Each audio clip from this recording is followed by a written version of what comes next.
సుమన్ టీవీలో మీ personal and business promotions కోసం కింది నెంబర్కి కాంటాక్ట్ చేయండి. మనకి ప్రకాశం జిల్లాలో సుమారుగా 60,000 ఎకరాల్లో మిరప సాగుబడి అనేది ప్రస్తుతం జరుగుతూ ఉంది. అది మనకి డిసెంబర్ 15 దాకా ఇంకా విస్తీర్ణం పెరిగే అవకాశం ఉంటుంది. కాకపోతే ప్రస్తుతం ఈ మిరపని మన జిల్లాలో ప్రధానంగా పండిస్తూ ఉంటారు.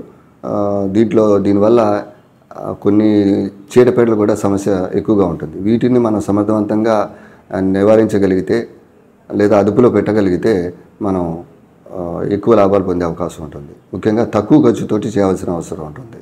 మన జిల్లాలో పక్క రైతులను చూసేసి పురుగు మందులు విపరీతంగా విచక్షణారహితంగా కొట్టడం, దానివల్ల ఖర్చు పెరగడం తప్పితే వచ్చిన కంట్రోల్ వల్ల కూడా లాభం రైతు చేతికి అందే అవకాశం చాలా తక్కువగా ఉంది. అందువల్ల నేను రైతుల్ని ఈ సుమన్ టీవీ ద్వారా నేను కోరుతుంది ఏంటంటే, మీకు సమీపంలో ఉన్నటువంటి వ్యవసాయ లేదా ఉద్యానాధికారుల సిఫార్సు మేరకే మీరు పురుగు తెగులు మందుల్ని వాడాల్సిందిగా కోరుతున్నాను. తద్వారా మీరు ఖర్చును తగ్గించుకొని నాణ్యమైన అధిక దిగుబడులు పొందే అవకాశం ఉంటుంది. ఆ వచ్చిన లాభం ఏదో రైతుకే అందే అవకాశం ఉంటుంది. అలా కాకుండా మీరు పురుగు మందుల షాపుల్లో వారు సిఫార్సు లేదా వారి అమ్మకాలకి సంబంధించి వారు ఇచ్చినటువంటి పురుగు తెగులు మందులు వాడడం వల్ల ఖర్చు పెరగడం మినహా దానివల్ల పెద్ద ఉపయోగం ఏమి ఉండదు. ప్రస్తుతం ఈ రసం పీల్చే పురుగులు, వాటి ద్వారా వ్యాప్తి చెందే వైరస్ తెగుళ్ళు అనేది గమనించడం జరిగింది. ముఖ్యంగా ఈ తెల్లదోమ, పేనుబంక ఇటువంటి రసం పీల్చే పురుగుల్ని మనం ఎప్పటికప్పుడు కంట్రోల్ చేసుకోవాల్సిన అవసరం ఉంటుంది. దానికోసం మనం ముఖ్యంగా కొన్ని మందుల్ని మార్చి ఒక వారం రోజుల వ్యవధిలో కొట్టాల్సిన అవసరం ఉంటుంది. ముఖ్యంగా ఇమిడాక్లోపిరిడ్ 0.3 ml 1 లీటర్ నీటికి, లేదా ఎస్టమాప్రిడ్ 0.2 గ్రాములు 1 లీటర్ నీటికి, లేదా డైఫెన్తురాన్ 1.25 గ్రాము 1 లీటర్ నీటికి, థయోమితాక్సమ్ 0.3 గ్రామ్స్ 1 లీటర్ నీటికి, వీటిలో ఏదైనా మందుని మార్చి పిచికారీ చేసినట్లయితే ఈ తెల్లదోమ, పేనుబంక అనేది నివారింపబడి వాటి ద్వారా వ్యాప్తి చెందే వైరస్ కూడా కంట్రోల్లో ఉంటుంది. మరి పొలాల్లో సూక్ష్మధాతు లోపాలు కూడా ఎక్కువగా గమనించడం జరిగింది. వీటిని మీరు కేవలము ఈ రసం పీల్చే పురుగులు లేదా వైరస్గా భావించి వీటికి సంబంధించిన నివారణ చర్యలు మీరు చేపట్టకపోవడం కూడా నాణ్యమైన అధిక దిగుబడులు రాకపోవడానికి కారణం.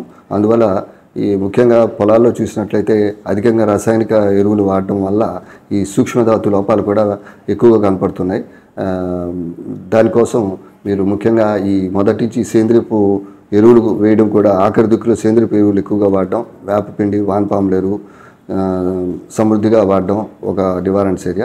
అలాగే దీంతోపాటు సూక్ష్మధాతువులు అయినటువంటి జింకు, మెగ్నీషియం, మ్యాంగనీసు, రాగి, ఐరన్, ఈ ధాతువులు కలిపినటువంటి ఫార్ములా 4 లేదా ఫార్ములా 6 ఇది 4 నుంచి 5 గ్రాములు 1 లీటర్ నీటికి కలిపి పిచికారీ చేసినట్లయితే ఈ సూక్ష్మధాతువులు కూడా లోపాలను కూడా నివారింపబడి మంచి నాణ్యమైన అధిక దిగుబడులు పొందవచ్చని చెప్పి రైతులకి విజ్ఞప్తి చేస్తున్నాను.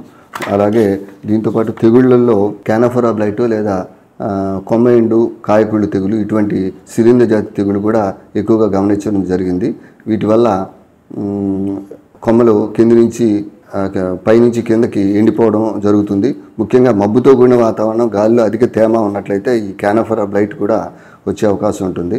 అందుకని ఇటువంటి ప్రాబ్లమ్స్, ఇటువంటి వాతావరణం ఉన్నప్పుడు ముఖ్యంగా మ్యాంకోజెబ్ లేదా కార్బండిజం 3 గ్రాములు 2 గ్రాములు 1 లీటర్ నీరు కలిపి పిచికారీ చేయాల్సిన అవసరం ఉంటుంది.